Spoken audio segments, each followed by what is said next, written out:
അസ്സലാമു അലൈക്കും. എല്ലാവർക്കും ജസാവി തമ്നാസ് ചാനലിലേക്ക് സ്വാഗതം. നമുക്കിന്നിവിടെ ബീട്രൂട്ട് പിക്കിൾ എങ്ങനെ തയ്യാറാക്കാൻ നോക്കാം കേട്ടോ. ഇത് മധുരമൊന്നും ഇല്ലാത്ത ബീട്രൂട്ട് പിക്കിളാണ്, നല്ല ടേസ്റ്റിയാണ്. അപ്പോൾ അതിനായിട്ട് ബീട്രൂട്ട് ഒന്ന് റോസ്റ്റ് ചെയ്തെടുക്കുക, ഒന്ന് ഫ്രൈ ചെയ്തെടുക്കാൻ വേണ്ടിയിട്ട് ചൂടായ ചട്ടിയിലേക്ക് ഞാൻ ഓയിലാണ് ഒഴിച്ച് കൊടുക്കുന്നത്. നിങ്ങൾക്ക് വേണമെങ്കിൽ വെളിച്ചെണ്ണയോ എള്ളെണ്ണയോ യൂസ് ചെയ്യാം കേട്ടോ, കുഴപ്പമൊന്നുമില്ല. ഞാൻ ഓയിൽ ഒഴിച്ച് കൊടുത്ത് നന്നായിട്ടൊന്ന് റോസ്റ്റ് ചെയ്തെടുക്കുന്നുണ്ട്. കാരണം ബീട്രൂട്ടിൽ നിന്ന് വെള്ളം ഇറങ്ങി വരുന്ന കാരണം കൊണ്ട് ആദ്യം തന്നെ ഒന്ന് ഫ്രൈ ചെയ്തെടുക്കുകയാണ് ചെയ്യുന്നത്. നന്നായിട്ട് ഫ്രൈ ചെയ്ത് വന്നിട്ടുണ്ട്. നമുക്കൊരു പ്ലേറ്റിലേക്ക് മാറ്റി കൊടുക്കാം കേട്ടോ. എന്നിട്ട് അതിന് ശേഷം ആ ഒരു ചട്ടിയിൽ തന്നെ എള്ളെണ്ണ ഒഴിച്ചു കൊടുക്കുന്നുണ്ട്. അതൊന്ന് ചൂടായി വന്നു കഴിഞ്ഞാൽ അതിൽ നിന്നൊരു 2 ടീസ്പൂണോളം എള്ളെണ്ണ മാറ്റി എടുത്ത് വെക്കുന്നുണ്ട് കേട്ടോ, ലാസ്റ്റ് പിക്കിളിലേക്ക് ചേർത്ത് കൊടുക്കാൻ വേണ്ടിയിട്ടാണ്. എന്നിട്ട് ചൂടായ ഈ എള്ളെണ്ണയിലേക്ക് കടുക് ഇട്ട് കൊടുത്തിട്ടുണ്ട്, ഉലുവയും കൂടി ചേർത്ത് കൊടുത്തിട്ടുണ്ട് കേട്ടോ. അത് നന്നായി പൊട്ടി വന്നതിന് ശേഷം ഇഞ്ചി, വെളുത്തുള്ളി, പച്ചമുളക് കൂടി ചെറുതാക്കി കട്ട് ചെയ്തത് ചേർത്ത് കൊടുത്ത് നന്നായിട്ട് വഴറ്റിയെടുക്കുന്നുണ്ട് കേട്ടോ. നന്നായിട്ട് വഴഞ്ഞ് വന്നതിന് ശേഷം നമ്മളിതിലേക്ക് ഉപ്പ് ചേർത്ത് കൊടുക്കുന്നുണ്ട്. കുറച്ച് ഉപ്പ് ഇപ്പോൾ ചേർത്ത് കൊടുക്കുന്നുണ്ട്, പിന്നെ നോക്കിയിട്ട് ചേർത്ത് കൊടുക്കാം. പിന്നെ അതിന് ശേഷം മുളക് പൊടി ചേർത്ത് കൊടുക്കുന്നുണ്ട്. ഞാനിവിടെ 2 ടീസ്പൂണോളം മുളക് പൊടി, ഒരു 1/4 ടീസ്പൂണോളം മഞ്ഞൾപ്പൊടി, ആവശ്യത്തിന് ഉപ്പും കൂടെ ചേർത്ത് കൊടുത്തിട്ടുണ്ട് കേട്ടോ.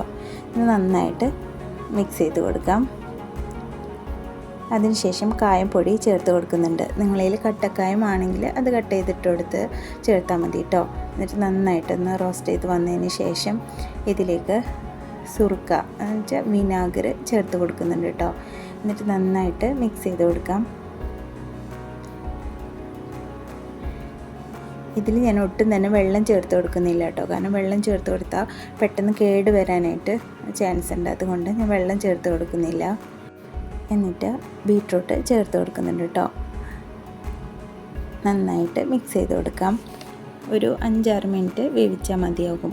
നമ്മൾ ഓൾറെഡി വേവിച്ച് വെച്ചതാണല്ലോ, അപ്പോൾ ഒരു 5-6 മിനിറ്റ് കൊണ്ട് തയ്യാറാവട്ടോ. നന്നായിട്ട് മിക്സ് ചെയ്ത് കൊടുക്കാം. നമുക്ക് ഇതിൽ ടേസ്റ്റ് ഒന്ന് ബാലൻസ് ചെയ്യാൻ വേണ്ടിയിട്ട് ഒരു ചെറിയ 1/2 ടീസ്പൂണോളം ഷുഗർ ചേർത്ത് കൊടുക്കാം. ഷുഗർ അല്ലെങ്കിൽ നിങ്ങൾക്ക് വേണമെങ്കിൽ ശർക്കരയാലും പൊടിച്ചത് ചേർത്ത് കൊടുത്താൽ മതി കേട്ടോ. എന്നിട്ട് നന്നായിട്ട് മിക്സ് ചെയ്ത് കുറച്ച് നേരം കൂടെ കത്തിച്ചതിന് ശേഷം തീ ഓഫ് ചെയ്ത് തണുപ്പിക്കാൻ വേണ്ടിയിട്ട് വെക്കാം കേട്ടോ. എന്നിട്ട് നന്നായിട്ട് തണുത്ത് റൂം ടെമ്പറേച്ചറിലായി കഴിഞ്ഞാൽ ഒരു ചില്ലുകുപ്പിയിലോ ഇല്ലെങ്കിൽ ഭരണിയിലോ ഇത് ഇട്ട് വെക്കട്ടോ. ഇതൊന്നും കൂടെ തിക്കായിട്ടുണ്ടാവും, നേരത്തെ തന്നെ ലൂസ് കൺസിസ്റ്റൻസി മാറി തിക്കായിട്ടുണ്ടാവും കേട്ടോ. അപ്പോൾ നമുക്ക് വേണമെങ്കിൽ ലാസ്റ്റ് നമ്മൾ മാറ്റി വെച്ച ഓയിൽ എള്ളെണ്ണ ചേർത്ത് കൊടുക്കുന്നുണ്ടല്ലോ, ആ ഒരു ടൈമിൽ തന്നെ വിനാഗിറും കൂടെ ചേർത്ത് കൊടുക്കാം. എള്ളെണ്ണ ഞാൻ മുകളിൽ ചേർത്ത് കൊടുക്കുന്നുണ്ട് കേട്ടോ. ഇങ്ങനെ വെച്ച് കഴിഞ്ഞാൽ കുറേ നാൾ കേടാകാതെ ഇരിക്കും. നമ്മളൊട്ടും വെള്ളമൊന്നും ചേർത്ത് കൊടുത്തിട്ടില്ലല്ലോ. പിന്നെ അതിന് ശേഷം ഞാനിവിടെ ആ ഒരു പാത്രത്തിൽ തന്നെ കുറച്ച് വിനാഗിറും കൂടെ ചേർത്ത് മിക്സ് ചെയ്ത് കൊടുക്കുന്നുണ്ട് കേട്ടോ.